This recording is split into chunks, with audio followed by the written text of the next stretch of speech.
Alhamdulillahi Rabbil Alamin. Wassalatu wassalamu ala ashrafil mursalin.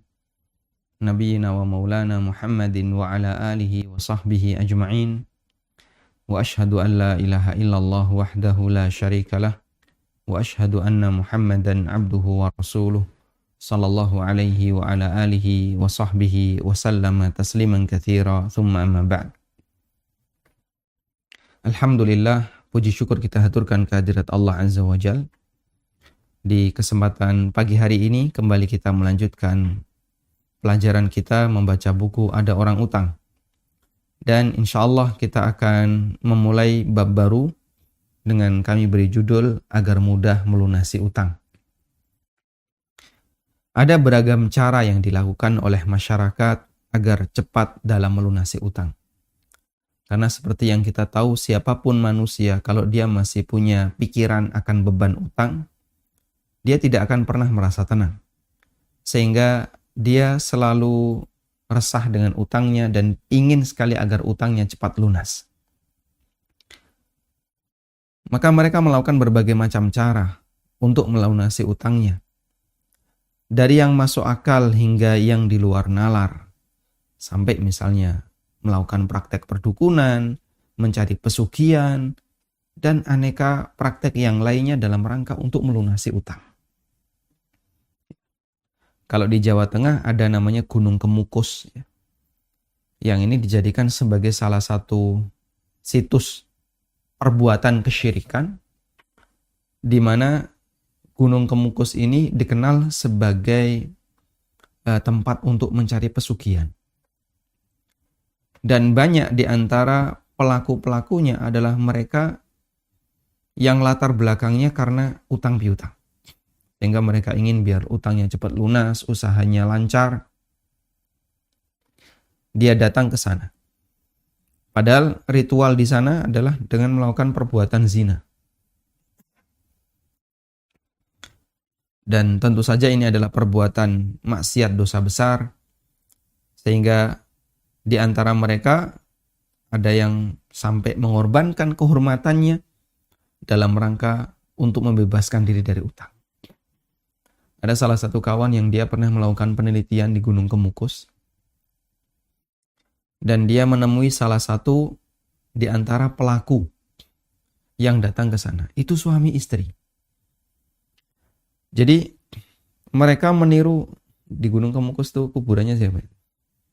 Pokoknya salah satu leluhur yang ada di sana, yang dia berzina dengan ibu tirinya, kemudian dia tiru. Maka kamu kalau pengen kaya, seperti Raden Fulan itu, kamu harus berzina. Datanglah suami istri. Kemudian mereka berzina. Suaminya berzina, istrinya juga berzina. Ketika ditanya, sang suami ditanya, Bapak apa nggak risih dengan yang kayak gini? Jawabannya, gimana lagi mas? Memang saya sudah merasa, dia sudah merasa berat dengan kondisi usahanya yang terus menurun, sementara utangnya banyak.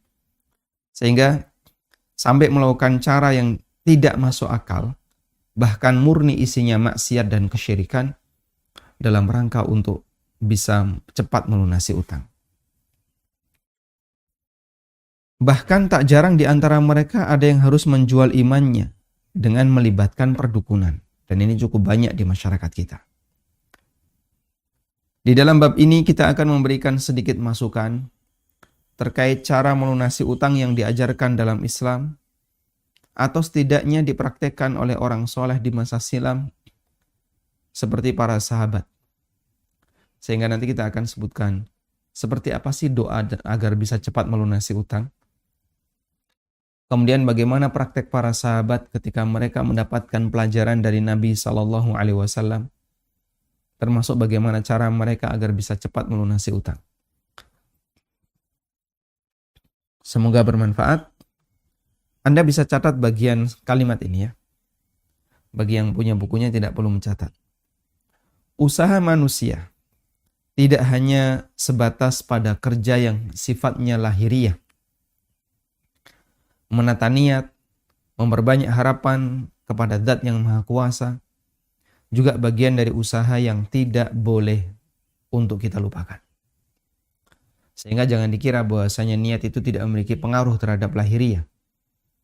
Niat dihargai dalam syariat dan Allah Subhanahu wa taala sangat menghargai niat para hamba karena baik dan buruknya jasad itu ditentukan oleh batin. Makanya Nabi SAW memperhitungkan niat dalam setiap amal yang dilakukan oleh manusia. Sebagaimana yang disebutkan dalam hadis muttafaqun alaih. Innamal a'malu bin niyat wa innama likulli imri'in ma nawa. Sesungguhnya amal itu ditentukan oleh niatnya. Dan apa yang didapatkan oleh seseorang manawa sesuai dengan apa yang dia niatkan. Maka kalau kita berniat dengan niat yang baik, insya Allah akan mendapatkan hasil yang baik pula. Dan sebaliknya. Karena itu bisa jadi ada amalan yang sama, tapi karena pelakunya punya niat yang beda, hasilnya beda. Hasilnya beda. Makanya para ulama memberikan pujian kepada Abu Bakar As-Siddiq radhiyallahu anhu. Beliau memiliki keunggulan hati yang tidak bisa ditiru yang lain. Ada sebagian ulama yang mengatakan, ma sabaqakum Abu Bakrin wala Umar bis salati wala bis siyam walakin bima waqara fi qalbi.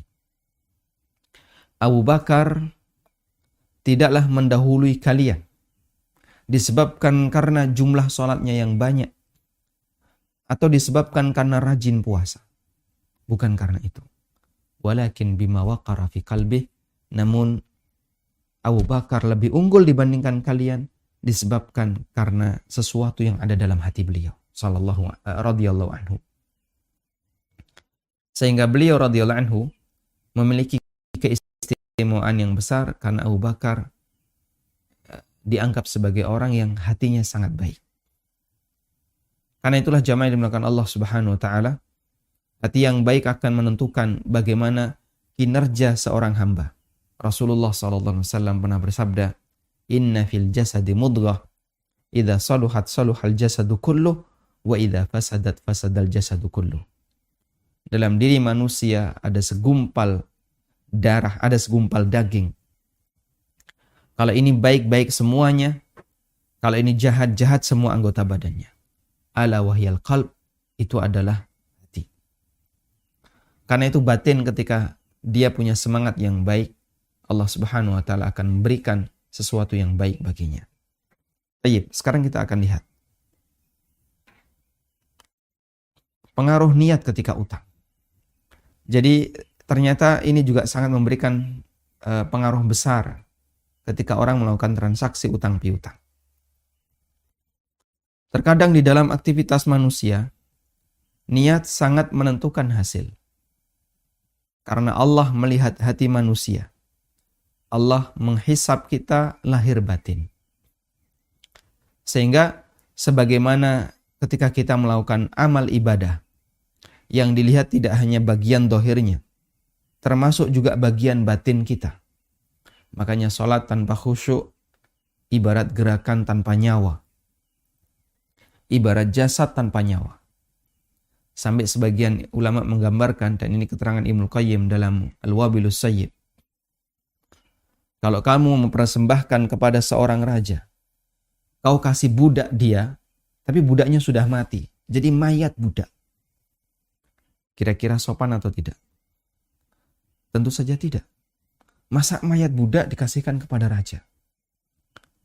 Tapi ketika kau memberikan hadiah kepada raja dalam bentuk budak yang sehat, yang siap bekerja, maka itu akan membanggakan sang raja. Demikian pula ketika seorang hamba salat kepada Allah Subhanahu wa taala. Jika salatnya tanpa khusyuk, ibarat jasad tanpa nyawa. Dia berikan untuk Rabb-nya sesuatu yang tidak berisi nyawa. Maka bisa jadi tetap menggugurkan kewajibannya, tapi Allah Subhanahu wa taala tidak menerimanya dan tidak memberikan balasan baginya dalam bentuk pahala. Karena itu, sekali lagi, Allah Subhanahu wa taala menghisap kita lahir dan batin. Dia memberikan kemudahan bagi siapa saja yang berusaha untuk jujur di dalam niatnya, termasuk ketika berhutang. Ketika orang yang berhutang memiliki tekad dan niat yang kuat untuk melunasi utangnya, niscaya Allah akan membantunya untuk melunasi utangnya. Baik. Catat bagian ini baik-baik ya. Ketika orang itu berhutang dan dia punya tekad, punya niat untuk melunasi utangnya, dan Allah Subhanahu wa taala tahu ini orang yang jujur untuk melunasi utang ataukah orang yang sebenarnya punya niat jahat karena ingin mengambil harta orang. Maka kalau dia punya niat yang lurus, tekad yang kuat untuk melunasi utang, punya iktikad yang baik, ketika dia berutang, Allah Subhanahu wa taala akan membantu dia untuk melunasi utangnya. Sebaliknya, ketika ada orang yang berutang dan berniat untuk tidak mengembalikannya, Allah akan membinasakan hartanya. Tidak memberikan keberkahan bagi hartanya dan tidak membantunya untuk melunasi utangnya. Janji dan ancaman semacam ini ditegaskan oleh Nabi SAW agar umatnya tidak meremehkan masalah hak orang lain. Sehingga kalau Anda diberi amanah dan Anda punya niat yang kuat, saya akan laksanakan amanah ini semaksimal mungkin. Saya akan berusaha untuk tidak menelantarkannya. Allah akan bantu. Allah akan bantu Anda untuk menyelesaikannya. Tapi kalau punya niat yang jahat, ya, dia berharap untuk ditunjuk jadi pemimpin, dia berharap untuk terpilih dalam pemilihan gubernur, pemilihan bupati, atau pemilihan apapun, termasuk wakil rakyat. Tapi dalam benak pikirannya, dia itu sudah punya bayangan. Ya kira-kira ini 6 bulan modal harus balik. Subhanallah. Dia punya target, nanti kalau saya berhasil, saya menang, saya akan A, B, C, D. Dia sudah punya target. Yang target itu lebih bersifat pada kepentingan pribadi. Orang seperti ini jahat dari awal. Sehingga dia ketika kampanye menampilkan mukanya, wajah dia, kemudian dia bilang anti korupsi, merakyat, dan seterusnya. Berbagai macam janji. Tapi dalam hatinya, giliran kalau saya menang, saya akan seperti ini. Ini penjahat. Dilihat dari niatnya, dia adalah seorang penjahat. Dia sebenarnya ingin memanfaatkan masyarakat. Dan dia mau menipu mereka. Dari awal niatnya seperti itu. Ya. Tayyib. Kok bisa menang, Pak? Ya. Kok bisa menang? Ya, sebagaimana proses demokrasi yang lain. Karena yang namanya hasil demokrasi itu bukan berarti yang menang adalah orang terbaik. Bisa jadi preman yang dulunya adalah seorang yang fasik. Bisa saja dia menang. Tayyib. Demikian pula dalam masalah ketika kita bermuamalah dengan yang lain. Pada saat kita bermuamalah dengan yang lain, niat sangat menentukan hasil. Diriwayatkan dari Abu Hurairah radhiyallahu anhu bahwa Nabi SAW bersabda, "Man akhadha amwalan nasi yuridu adaaha." Siapa yang meminjam harta orang lain dengan niat untuk mengembalikannya, addallahu anhu, niscaya Allah akan melunasi utangnya. Wa man akhadha yuridu itlafaha, dan barang siapa yang mengambil harta orang lain dengan maksud untuk dia habiskan, atlafahullah, maka Allah akan memusnahkannya. Sehingga niat menentukan hasil. Baik, jadikan ini sebagai prinsip. Sampaikan kepada mereka yang punya hobi ngutang. Coba kau baca hadis ini.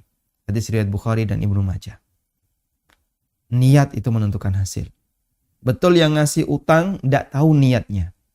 Tidak tahu niat yang menerima utang. Saya nggak tahu niat Bapak. Tapi saya kasih ya karena Bapak butuh. Semoga bisa membantu.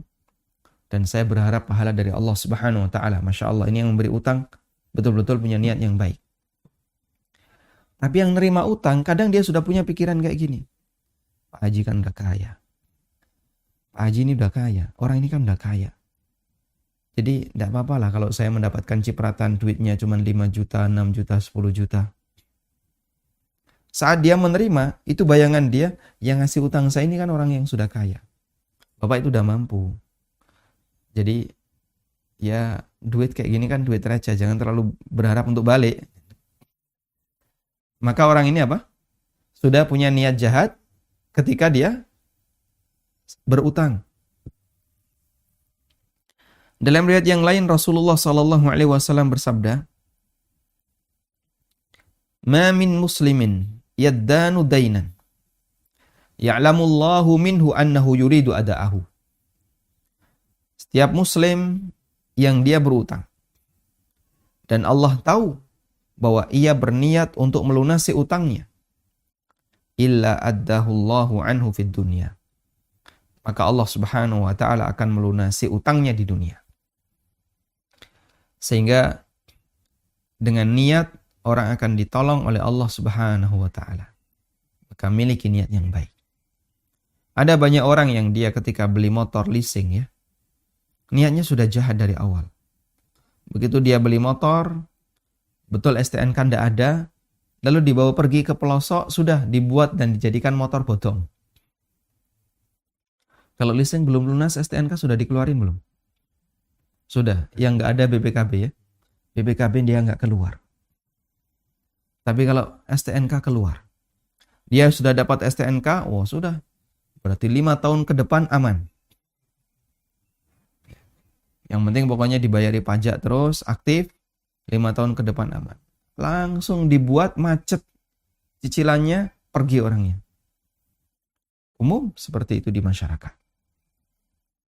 Dia punya niat jahat dari awal. Yang menjadi kunci di sana adalah niat dan semangat.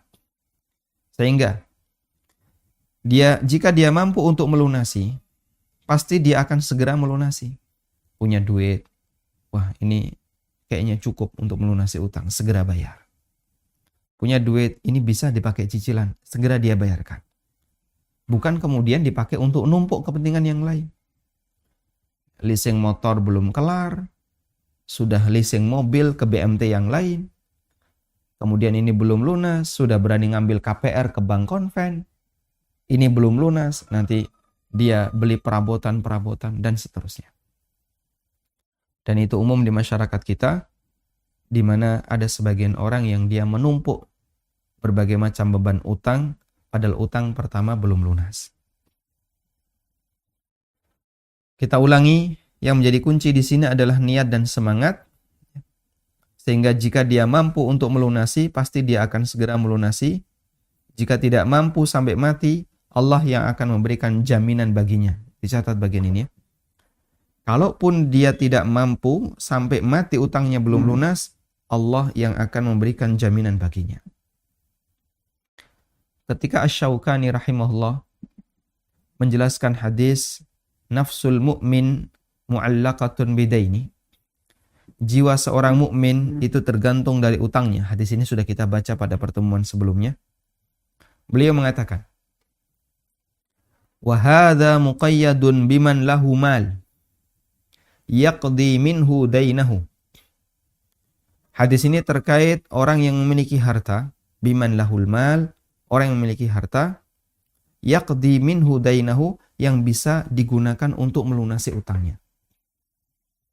Jiwa seorang mukmin akan selalu tergantung dengan utangnya, berlaku bagi orang yang dia punya harta yang bisa digunakan untuk melunasi utangnya.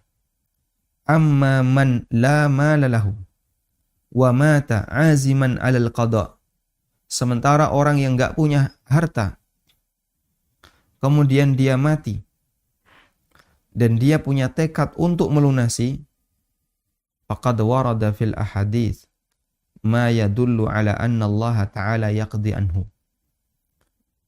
Telah disebutkan untuk orang yang seperti ini, dia mati dalam kondisi utangnya belum lunas, sementara dia punya tekad untuk melunasinya, maka terdapat beberapa hadis yang menunjukkan bahwa Allah Subhanahu wa taala akan melunasi utangnya. Dalam bentuk apa? Allah akan membantunya, memudahkannya untuk melunasi utangnya.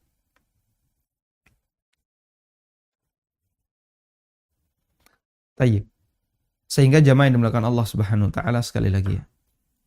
Utang tergantung pada niat. Niat yang baik dan semangat untuk melunasi, maka itu bisa menjadi salah satu sebab agar utang seorang hamba dimudahkan oleh Allah Subhanahu wa taala untuk dilunasi. Tolong perhatikan ini baik-baik jamaah. Bagi yang punya hobi ngutang, ya, miliki niat yang jujur, niat yang baik, bahwa niat itu menentukan apakah Anda nanti berhasil untuk melunasi atau tidak. Salah satu faktornya adalah niat. Selanjutnya, para ulama mengatakan, dan ini kesimpulan dari sebuah hadis, niat tidak mengembalikan dihukumi pencuri di akhirat, sehingga dia membawa dosa pencurian, dosa maling. Bagi orang yang berniat untuk tidak mengembalikan utangnya sampai mati, dalam pikirannya tadi, ya, Pak Haji kan udah kaya, orang yang ngasih utang ini kan udah kaya, duit sekian ini paling duit receh, sehingga dia tidak ada semangat sama sekali untuk melunasinya sampai mati. Maka di akhirat dia akan dihukumi sebagai pencuri. Dia dihukumi sebagai pencuri di akhirat, bukan di dunia. Karena orang tidak tahu batinnya. Dia menerima uang itu secara legal ketika di dunia. Tapi hukuman ini ditetapkan di akhirat. Diriwayatkan dari Suhaib Al-Khair. Siapa Suhaib Al-Khair? Suhaib bin Sinan. Suhaib bin Sinan Ar-Rumi. Beliau lebih suka dengan nama Suhaib Al-Khair, sebagaimana Salman Al-Khair. Radhiyallahu anhu, bahwa Nabi SAW bersabda, ayyuma rajulin tadayyana daynan wa huwa mujmi'un alla yuwaffiyahu. Siapapun yang berutang, tadayyana daynan, siapapun yang berutang, wa huwa mujmi'un, dan dia bertekad, dia berniat alla yuwaffiyahu iyah, untuk tidak mengembalikan utang itu, laqiyallaha sariqan, maka ketika mati dia akan ketemu Allah sebagai pencuri. Ketika mati dia akan ketemu Allah Ta'ala sebagai maling. Dia membawa dosa maling. Padahal dulu waktu di dunia dia menerima uang itu dengan cara legal. Dia tidak melakukan tindakan pencurian. Dia terima uang itu dengan legal. Dia terima uang itu dengan cara yang benar. Bahkan ada dicatat di notaris misalnya. Tapi setelah itu dia ngilang. Gak ada niat untuk melunasi. Maka di hari kiamat kelak dia ketemu Allah sebagai pencuri. Hukum ini berlaku di akhirat. Hukum ini berlaku di akhirat. Artinya dengan hanya memiliki niat semacam ini, dia telah berdosa dari awal. Meskipun ketika di dunia, dia tidak terhitung sebagai pencuri karena utang ini diambil dengan cara yang legal. Kan dia tidak mengendap-endap, naik ke rumah orang, buka lemari orang, ngambil duit. Tidak seperti itu. Dia terima uang itu dengan cara yang legal. Sehingga nggak bakalan ditangkap polisi, tidak terkena hukum perdata, karena dia ambil itu dengan cara yang legal. Al-Munawi menjelaskan makna hadis di atas. Yang dimaksud laqiyallaha, dia ketemu Allah Subhanahu wa taala wa huwa sarikun, dalam kondisi sebagai pencuri. Ayyuhsyaru fi zumratis sariqin wa yujazi bijazaihim. Maksudnya adalah dia akan dikumpulkan bersama para pencuri dan akan diberi balasan sebagaimana balasan para pencuri. Tayyib. Coba kita lihat satu footnote ya. Ada satu footnote. Niat yang jahat bisa menyebabkan pelakunya mendapatkan hukuman di akhirat. Meskipun ketika di dunia disikapi sebaliknya. Ketika di dunia dia tidak dianggap sebagai pelaku maksiat. Bahkan tidak mendapatkan hukuman. Orang yang berutang dengan maksud untuk tidak mengembalikan dihukumi sebagai pencuri di akhirat. Meskipun ketika di dunia, ketika mati ahli waris menebus utangnya. Karena niat menentukan hasil. Prinsip ini tidak hanya terjadi pada utang, termasuk juga terjadi pada pernikahan.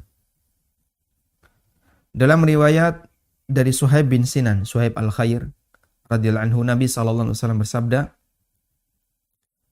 ayyuma rajulin asdaqam ra'atan sadaqan wallahu ya'lamu annahu la yuridu ada'ahu ilaiha. Lelaki yang menjanjikan mahar untuk istrinya, sementara Allah tahu dia tidak ingin memberikan mahar itu. Lelaki yang memberikan mahar untuk istrinya, sementara Allah tahu dia tidak ingin memberikan mahar itu. Fagharraha billah, sehingga dia tipu istrinya atas nama Allah. Wastahalla farjaha bil batil, dia melakukan hubungan dengan ucapan yang batil. Karena mahar termasuk apa? Kewajiban dalam pernikahan.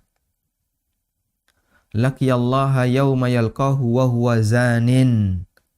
Maka dia ketemu Allah pada hari dia ketemu Allah wa huwa zanin, dalam keadaan sebagai pezina. Ada seorang lelaki yang menikah tapi niatnya menipu wanita. Gimana? Dia menikah dengan menjanjikan mahar yang besar agar wanita itu mau dinikahi. Maharnya apa nanti? Saya akan kasih 30 gram emas. Atau 50 gram emas. Kalau di Indonesia memang mahar itu tidak terlalu diperhitungkan ya. Seperangkat alat sholat ya. Atau kitab tauhid. Atau uang 2013, 2021. Jadi mahar tidak begitu diperhitungkan kalau di Indonesia. Kalau di beberapa negara Islam yang lain, mahar sangat diperhitungkan. Sehingga wanita mau menikah, ya memang faktor karena rasa cinta dan seterusnya adalah faktor utama. Tapi salah satu di antara faktor yang lain adalah mahar. Terutama misalnya ya, tidak begitu mengenal. Wanita menganggap bahwasanya ini lelaki yang mampu. Lalu kemudian dikasih janji mahar, 50 gram emas. Dia bersedia nikah dengan mahar 50 gram emas. Tapi mahar kan bukan syarat untuk dihadirkan saat akad, sehingga mahar boleh terutang. Lalu dia menjanjikan akan diberi mahar 50 gram emas. Nikahlah dia. Wallahu ya'lamu annahu la yuridu ada'ahu ilaiha. Dan Allah tahu si lelaki ini tidak ada keinginan untuk menunaikan mahar itu. Maka dia tipu wanita tadi atas nama Allah, kemudian dia halalkan melakukan hubungan badan dengan kalimat yang batil, maka dia ketemu Allah sebagai pezina. Sehingga hukum ini berlaku untuk semua orang yang punya niat jahat, tapi di permukaan dia menjanjikan kebaikan. Ya. Dia berjanji nanti akan mengayomi, dia berjanji nanti akan melindungi, dia berjanji akan melayani bagian dari masyarakat, ya, orang asli sini, dan seterusnya. Tapi dalam hatinya punya niat, saya harus mengembalikan modal saya harus ini, saya harus ini. Maka nanti di yaumil akhir, dia ketemu Allah Subhanahu wa Ta'ala sesuai dengan apa yang dia niatkan. Kata As-Sindi, yang dimaksud dengan bil batil, maknanya adalah bil kalamil batil. Wa huwa anna hadza qardun sayarudduhu. Maksudnya dalam ucapan yang batil, maknanya adalah dia ambil mahar itu sebagai utang. Maksudnya adalah bil kalamil batil, dengan ucapan yang batil, maknanya dia ambil mahar itu sebagai utang yang akan dikembalikan. Sekalipun bisa jadi suami memberikan mahar kepada istrinya, namun ketika niatnya tidak ingin memberikannya, Nabi SAW menghukuminya sebagai pezina. Sehingga niat yang jahat menentukan hasil di akhirat. Nah, waliyadzubillah, karena itu mari kita sama-sama untuk memperbaiki batin, karena batin ini menentukan balasan. Salah satu di antara doanya Syekh bin Baz rahimahullah selama beliau tawaf, ada satu pengalaman yang diceritakan oleh salah satu murid beliau rahimahullah. Syekh bin Baz rahimahullah ketika tawaf, beliau ini, muridnya ini yang selalu mengiringinya. Kemudian muridnya ini bilang, selama beliau tawaf, Syekh bin Baz itu hanya menyapa, beliau berdoa dengan sering mengucapkan doa ini.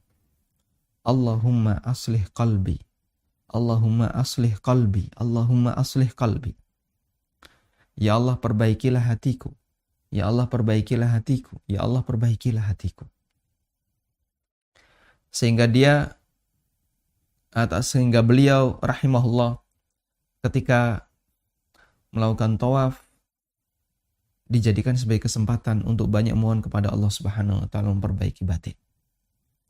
Karena orang ketika batinnya baik, maka akan memberikan kebaikan bagi yang lain. Baik. Coba kita baca lanjutannya. Salah satu di antara prinsip yang berbahaya di masyarakat kita, ada sebagian orang yang menekankan bahwa jangan menggunakan uang pribadi untuk menjalankan bisnis. Jangan menggunakan uang pribadi untuk menjalankan bisnis. Akan tetapi gunakanlah uang orang lain. Gunakan uang orang lain. Ketika usaha itu nanti bangkrut, maka kerugiannya tidak ditanggung sendiri, tapi juga para pemodal. Sementara akad yang dilakukan adalah akad utang piutang. Sehingga dia ketika membuka usaha A, ini pinjam dari B. Usaha yang ini pinjam dari Y. Usaha yang ini pinjam dari X. Dia buka banyak usaha. Sementara harta dia pribadi aman. Begitu usaha ini bangkrut, mungkin pakai uangnya orang lain. Harta dia aman. Dan ini prinsip yang sangat berbahaya. Dulu ada yang kayak gini ya. Apa namanya? EU ya. Entrepreneur University, yang memotivasi orang untuk banyak utang. Bahkan pendirinya mengatakan, kalau kamu ingin terlihat jujur, undang bank ke unit usahamu. Kalau dia sampai memberikan utang, berarti terbukti kamu adalah orang yang terpercaya. Memotivasi orang untuk banyak berutang. Alhamdulillah, universitas ini, EU ini, sudah hancur binasa dan pendirinya sudah dipenjara. Wallahu a'lam apakah sudah keluar dari penjara ataukah tidak. Dia ngajak orang untuk maksiat kepada Allah Subhanahu wa taala. Dan ternyata punya niat jahat, yaitu tidak untuk dikembalikan. Mereka punya niat untuk menipu bank. Bahkan Ibnu Hajar Al-Haytami dalam bukunya Az-Zawajir, beliau mengategorikan perbuatan semacam ini termasuk salah satu dosa besar. Yaitu berutang dengan niat untuk tidak mengembalikan.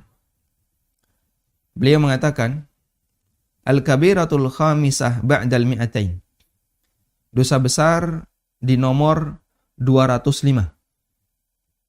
Al-istidanatu ma'aniyatihi adam al-wafa' au adami rajaihi bi'allam yattarra wala kana lahu jihad dhahira yafi minha wadda'in jahilun bihalihi.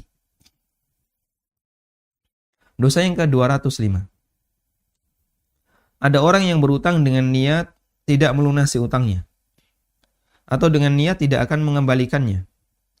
Sementara saat berutang, dia telah memperkirakan, ketika berutang dia telah memperkirakan tidak ada harta yang dia miliki untuk melunasinya. Dan dia berutang bukan untuk keperluan yang sifatnya darurat, padahal pemberi utang tidak tahu keadaan peminjam. Jadi wadda'in jahilun bihalihi. Yang ngasih utang itu tidak tahu. ternyata orang ini sebenarnya punya niat jahat, orang ini utang bukan untuk kepentingan yang mendesak, orang ini utang dan apa tadi? Dia sudah memprediksi kayaknya nanti saya juga nggak bakalan bisa melunasi. Itu kata Ibnu Hajar Al-Haytami termasuk salah satu di antara dosa besar. Nah ini saya sebutkan ya. Prinsip semacam ini pernah disemarakkan oleh sekte EU. Ya. Saya sebut sekte ya. Tapi ini sudah hancur nih. Entrepreneur University. Mereka bermaksud menipu bank dengan jargon undang bank sebanyak-banyaknya untuk mengutangi Anda.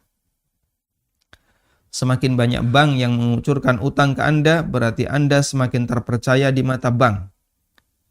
Hingga pada kondisi utang macet, mari berjuang agar tidak bayar utang.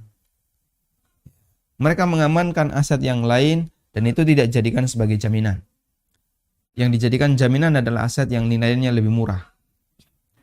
Nah, saat kemudian berhasil menerima utang, bahkan sampai angka miliaran, ketika usaha bangkrut, ya sudah, gunakan pengacara atau apa, agar gimana caranya biar dia tidak perlu bayar utang.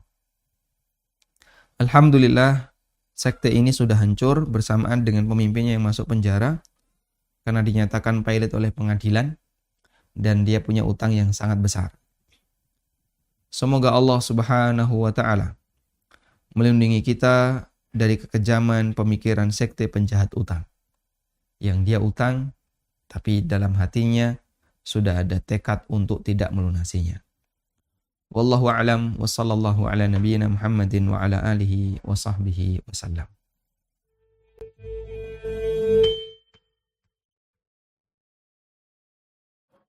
Assalamualaikum warahmatullahi wabarakatuh. Alhamdulillah wassalatu wassalamu ala Rasulillah wa alihi wa sahbihi wa man walah, amma ba'du. Kaum muslimin dan muslimat, para pemirsa di mana saja antum berada. Saya sekarang berada di lantai 2 pembangunan sekolah Islam yang dibina oleh Ustadz Aminur Ba'is di bawah Yayasan Amal Abadi. Mereka sedang membangun sekolah SD yang rencananya insya Allah 3 lantai. Dan sekarang para pemirsa dan kaum muslimin bisa melihat ya, di sebelah kanan saya dan kiri juga terlihat ya, ini sedang pembangunan untuk lantai yang ketiga. Dan di bawah masih juga tahap ya pembangunan lantai dasar, lantai 2. Tentunya pembangunan yang memakan biaya, membutuhkan ya donasi yang luar biasa. Oleh karena itu, saya memanggil kita semua. Saya atas nama Muhammad Nur Ihsan, salah seorang anggota Dewan Fatwa, mengajak kita semua. Mari kita bersama-sama meringankan beban saudara kita, membantu saudara kita untuk ya kelangsungan pembangunan sekolah dasar ya Islam yang dibina oleh Ustadz Aminur Ba'is. Dan tentu apa yang saudara dan kaum muslimin infakkan di jalan tidak akan sia-sia di sisi Allah Subhanahu wa Ta'ala. Kesempatan yang baik untuk kita berinvestasi akhirat. Mari bersegera kita meraih ridha Allah dengan menginfakkan sebagian harta yang Allah titipkan bagi kita. Dan itulah sesungguhnya yang akan menjadi bagian untuk kita. Demikian. Mudah-mudahan bermanfaat. Mudah-mudahan kita senantiasa melindungi Allah Subhanahu wa Ta'ala. Dan mudah-mudahan kita senantiasa dijaga oleh Allah dengan menginfakkan sebagian harta yang Allah titipkan bagi kita. Allahumma amin. Demikian. Wassalamualaikum warahmatullahi wabarakatuh.